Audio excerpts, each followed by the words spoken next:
Oi, gente, boa noite. Hoje, terça-feira, estamos aqui para mais uma live para falar das coisas de Deus, para falar da palavra de Deus. E hoje o tema é a guerra dos desejos. E nós vamos enfatizar aqui alguns aspectos sobre o desejo de Faraó, o desejo do povo de Deus e o desejo de Deus. E o conflito que existe entre estes desejos, estes egos, os conflitos que existem nos relacionamentos. Então, quero pedir a Deus agora que eu tenha sabedoria para passar e você tenha também sabedoria e discernimento para ouvir, que a gente possa aprender com esse texto, à luz do Espírito Santo. Deus Todo-Poderoso, me abençoe, Deus. Eu preciso da Tua bênção para transmitir esta palavra, Senhor, que não é minha, esta palavra que é Tua. Quero pedir ao Senhor que, aonde chegar esta mensagem, Deus, ela possa ser edificante, ela possa ser bênção na vida daqueles que estão ouvindo, nas suas casas, suas famílias, seus projetos, e em tudo, Deus, o Teu nome seja glorificado. Amém. Gente, eu vou ler um trecho agora de Êxodo capítulo 13, do versículo 17 ao versículo 22, e posteriormente mais 12 versículos. Vamos fazer uma leitura rápida assim. E aconteceu que quando Faraó deixou ir o povo, Deus não os levou pelo caminho da terra dos filisteus, que estava mais perto, porque Deus disse para que porventura o povo não se arrependa vendo a guerra e tornem ao Egito. Mas Deus fez rodear o povo pelo caminho do deserto, pelo Mar Vermelho, e subiram os filhos de Israel da terra do Egito armados. E tomou Moisés os ossos de José consigo, porquanto havia este estreitamente ajuramentado aos filhos de Israel, dizendo: certamente Deus vos visitará. Fazei, pois, subir daqui os meus ossos convosco. Assim partiram de Sucote e acamparam em Etã, à entrada do deserto. E o Senhor ia adiante deles, de dia com uma coluna de nuvem para os guiar pelo caminho, e de noite numa coluna de fogo para os alumiar, para que caminhassem de dia e de noite. Nunca tirou de diante da face do povo a coluna de nuvem de dia e a coluna de fogo de noite. Observa o cuidado de Deus para conduzir o povo até a terra prometida. Mas observa que também alguns versículos aqui do capítulo 14, que no decorrer agora da mensagem a gente vai ler. Mas antes eu gostaria de ler Tiago, capítulo 4, versículo 1, para que a gente pudesse embasar então. Tiago 4, 1.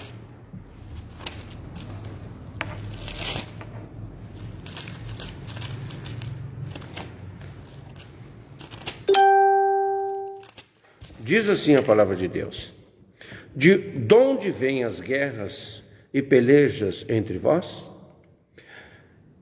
Porventura não vem disto, a saber dos vossos deleites, que nos vossos membros guerreiam? Então veja que aqui no livro de Tiago 4:1 diz que as nossas guerras, as nossas contendas, elas vêm dos nossos deleites, ou seja, da busca de realização dos nossos desejos, e em função de nós desejarmos algo e às vezes ou não é lícito ou não temos condições, e a gente então usa de subterfúgios para conseguir, e às vezes desobedece às coisas de Deus e nos tornamos invejosos, cobiçosos. E por isso o versículo 2 diz que nós pedimos e não temos nada, por causa disso, que às vezes nós não priorizamos o que deve ser priorizado e lutamos por aquilo que muitas vezes não é o momento da gente ter. Mas observa que o pano de fundo histórico aqui de Êxodo 13 é assim: após as pragas e a instituição da Páscoa, tudo estava preparado para uma saída limpa e rápida do Egito. Porém, havia um grande conflito entre os desejos dos personagens dessa história. E Deus, mais uma vez, demonstra sua onisciência e prepara tudo para resolver a questão. Aqui, quando a Bíblia fala de guerra dos membros, ela está falando de uma batalha interna, que é onde tudo começa. Nossos traumas, nossos dilemas, começa aqui dentro da gente. E muitas vezes nós colocamos para fora, prejudicamos outras pessoas. Por isso que tem um ditado sábio que diz que uma pessoa doente, ela gera outra pessoa doente. Uma pessoa curada, ela gera outra pessoa curada. Então, a primeira coisa que nós podemos ver aqui é Êxodo 14, do 5 ao 7 diz: Sendo, pois, anunciado ao rei do Egito que o povo fugia, mudou-se o coração de Faraó e dos seus servos contra o povo e disseram: Por que fizeram isso, havendo deixado ir a Israel, para que não nos sirva? E aprontou o seu carro e tomou consigo o seu povo, e tomou 600 carros escolhidos, e todos os carros do Egito, e os capitães sobre eles todos. Ou seja, Deus endureceu o coração de Faraó, e Faraó, então, libera o povo para poder ir embora. Mas quando ele volta a si, daquele momento em que Deus o fizera endurecer o coração, as pessoas questionam, e ele então volta atrás e sai na perseguição do povo de Deus. Então o Faraó revela o seu desejo de quê? De manter o povo israelita escravo. Então, gente, o mal, Satanás, seus demônios, eles querem manter as pessoas escravizadas. Eles não têm vontade de libertar ninguém. E quando libertam é segundo a intervenção divina, que é o poder de Deus de libertar as pessoas. Traçando então um paralelo espiritual, podemos dizer assim, que o inimigo das nossas almas está disposto a nos manter escravizados no pecado eternamente e nos arrastar com ele para o inferno que foi preparado para ele e os seus anjos caídos. Então, o diabo não se dá por vencido, mesmo sabendo estar vencido, ele quer levar o máximo de pessoas com ele. A Bíblia diz em Mateus 25, 41, que o inferno foi preparado para o diabo. Só que os homens, pelo seu livre-arbítrio que têm, muitas vezes escolhem o caminho do mal. E é em vida que nós devemos escolher onde queremos passar a nossa eternidade. Não é depois da morte que nós vamos confiar na intercessão de alguém e que Deus vai se aquebrantar e vai perdoar, e a pessoa que viveu aqui longe dos princípios divinos vai ter uma recompensa de morar a eternidade com Jesus. Não vai. A Bíblia é clara e ela enfatiza que é aqui que nós construímos a nossa eternidade. Então, o primeiro desejo aqui que nós observamos é o desejo de Faraó, de nos manter escravo, de manter o povo escravo por toda a vida. Ele não queria libertar ninguém, porque ele teria prejuízo, ele precisava da mão de obra. Assim como Satanás quer manter o povo escravo, porque ele tem uma mão de obra para multiplicar os males aqui na terra. Agora, o segundo desejo, nós vemos do versículo 10 ao versículo 12, assim: E chegando o Faraó, os filhos de Israel levantaram seus olhos, e eis que os egípcios vinham atrás deles, e temeram muito. Então os filhos de Israel clamaram ao Senhor, e disseram a Moisés: Não havia sepulcros no Egito para nos tirar de lá, para que morramos neste deserto? Por isso, por que nos fizeste isso? Que nos tem tirado do Egito? Não é esta palavra que temos falado no Egito, dizendo: Deixa-nos que sirvamos aos egípcios, pois que melhor nos fora servir aos egípcios do que morrermos neste deserto. O desejo dos escravos era viver. Eles não tinham aspiração de liberdade. Eles conheciam o poder do exército egípcio. Eles temiam o exército egípcio. Eles tinham medo de morrer nesta batalha com o exército egípcio, que era muito mais forte. Então o desejo de morrer deles, aliás, o medo de morrer era mais forte do que o desejo de ser livre. Gente, aqui é a prisão definitiva do ser humano. O medo de morrer é maior que o desejo de ser livre. E este morrer aqui, muitas vezes, gente, não é um morrer literal. Pode ser um morrer figurado. Muitas pessoas não querem morrer para o mundo, não querem morrer para os prazeres, não querem morrer para as coisas que eles praticam, lhes dá uma segurança, lhes dá um prazer, lhes dá algum resultado emocional benéfico, uma coisa gostosa, mesmo que temporária.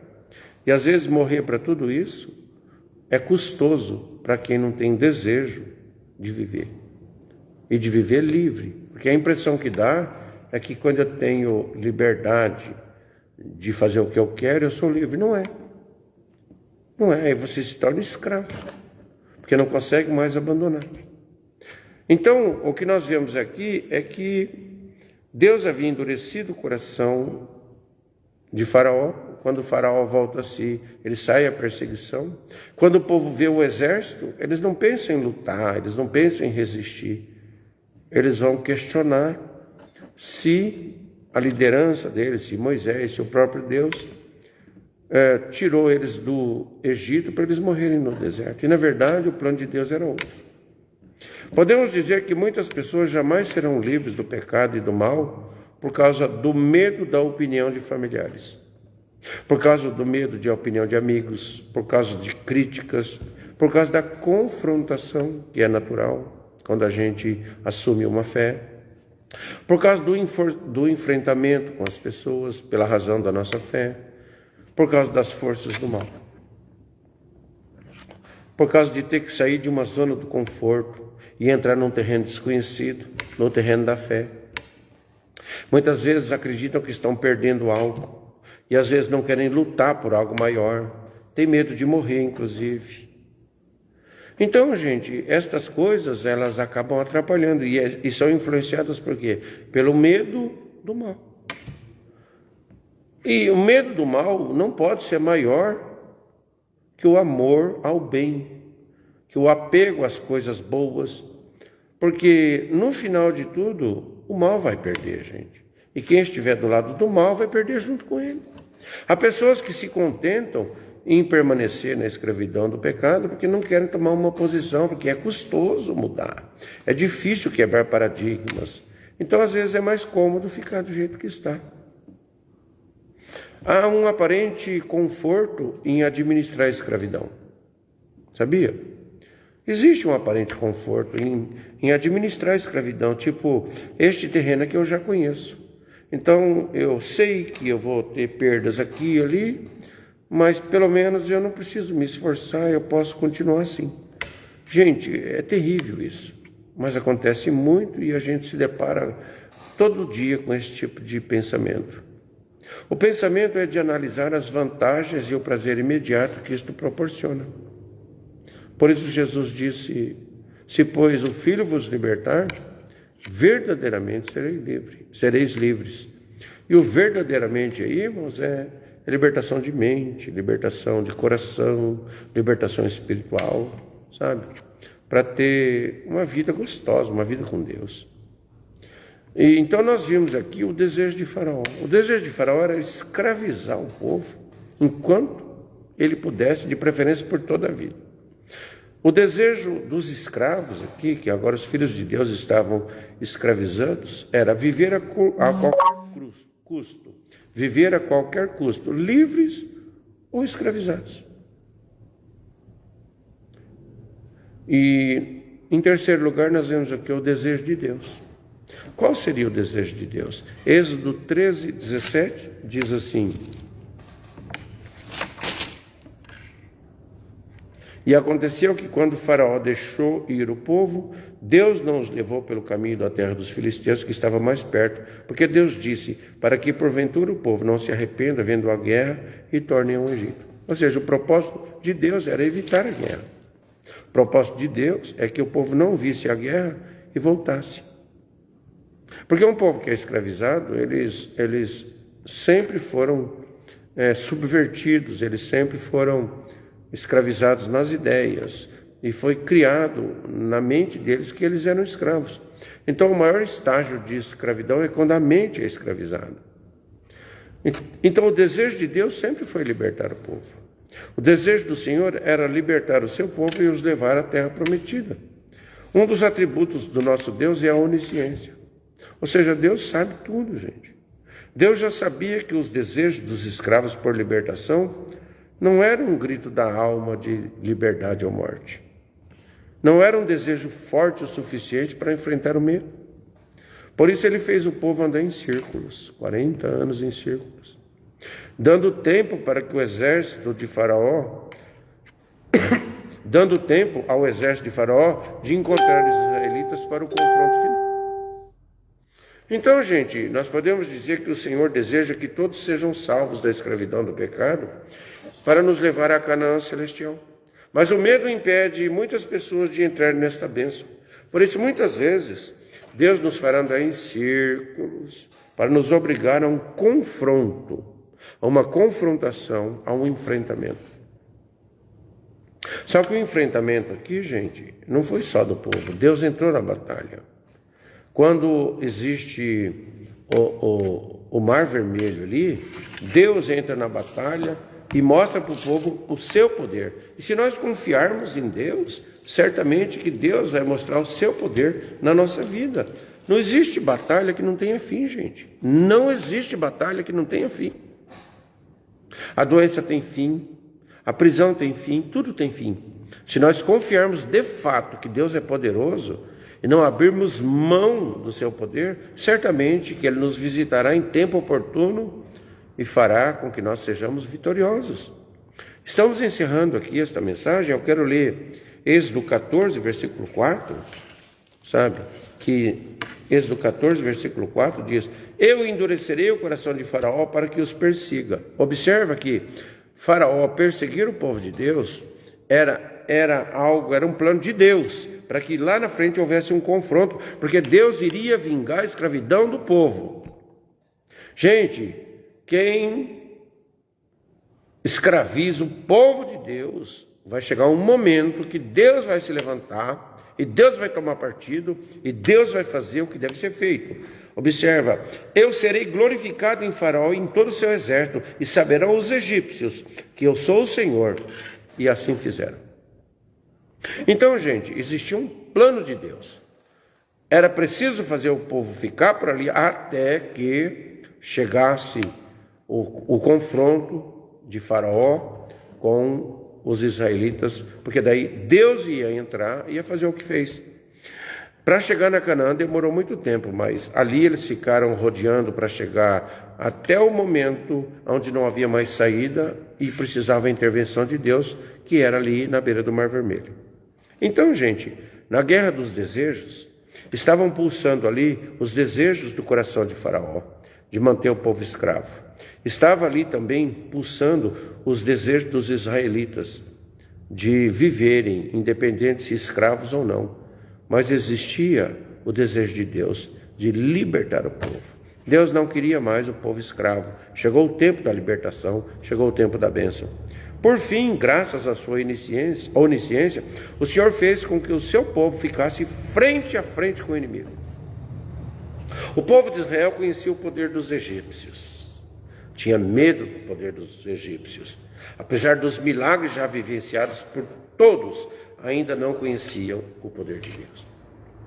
Às vezes nós não conhecemos o poder de Deus, porque nós nunca chegamos numa situação tal que fosse exigida a presença e o poder de Deus na nossa vida. Às vezes, pequenas coisas que nós administramos são resolvidas, e quando aquelas batalhas mais intensas que nos fazem sofrer, que nos fazem buscar mais a Deus, que faz com que a gente de fato se entregue e ore e busque e gaste tempo com Deus, estas batalhas, irmãos, elas, quando nós chegamos nesse nível, elas só têm fim quando há uma intervenção divina. Êxodo 14, 13 e 14 diz: Moisés, porém, disse ao povo: não temais, estai quietos e vede o livramento do Senhor, que hoje vos fará.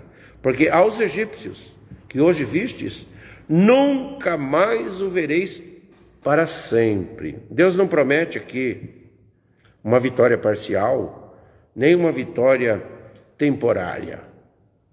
Ele promete aqui uma vitória eterna, uma vitória para sempre, onde o inimigo de fato seria exterminado e não vencido temporariamente. O Senhor pelejará por vós e vos calareis. Por que vos calareis? Por causa da murmuração, porque o povo buscava culpado, porque o povo sempre tinha problema com liderança, e Deus falou assim: eu vou calar a boca de vocês, mas a partir de agora confie. Se você está vivendo um problema, confie.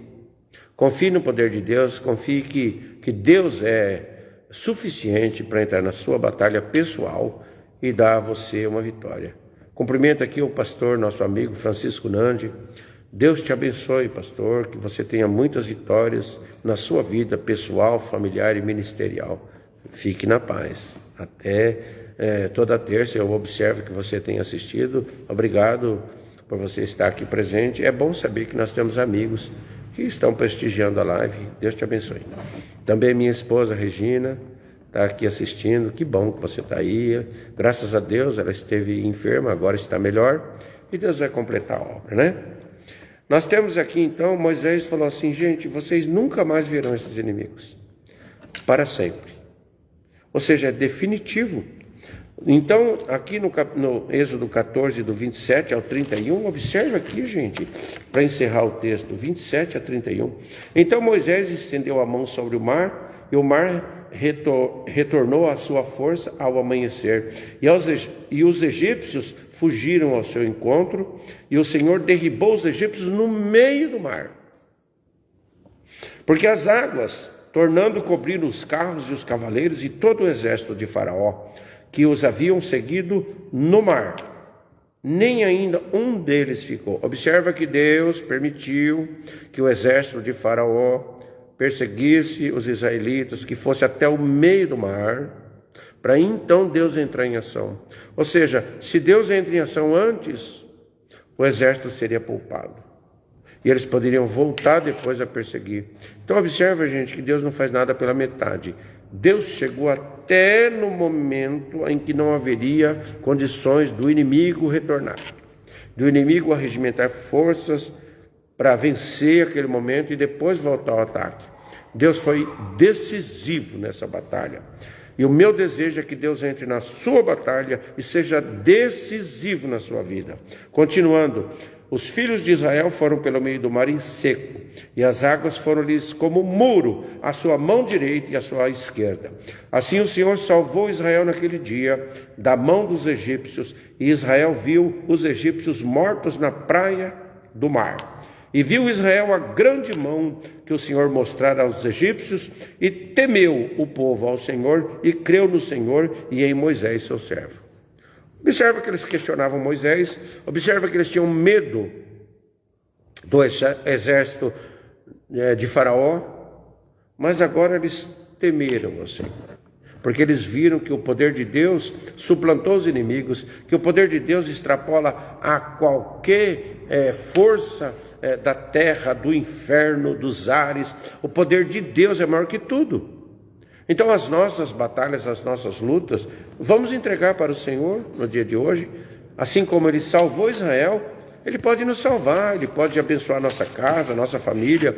Sabe aquele problema que te entristece, aquilo que está te fazendo sofrer? Vamos colocar na mão de Deus. Quem sabe está precisando Deus intervir lá no meio do mar, lá no meio do sofrimento. Amém? Vamos orar. Senhor Deus e Pai Todo-Poderoso, está nas tuas mãos esta pessoa, esta família que está me assistindo e que irá me assistir posteriormente. Eu vou postar no TikTok e no YouTube. Senhor Deus, que as pessoas que ouvirem aqui no Face, no TikTok ou no YouTube, sejam alcançados pelo teu poder, a mesma energia, a mesma força, o mesmo poder que esteve ali no meio do Mar Vermelho para aniquilar o inimigo, também esteja na vida, na família de quem está me vendo agora, para que seja aniquilado todo inimigo que se levante.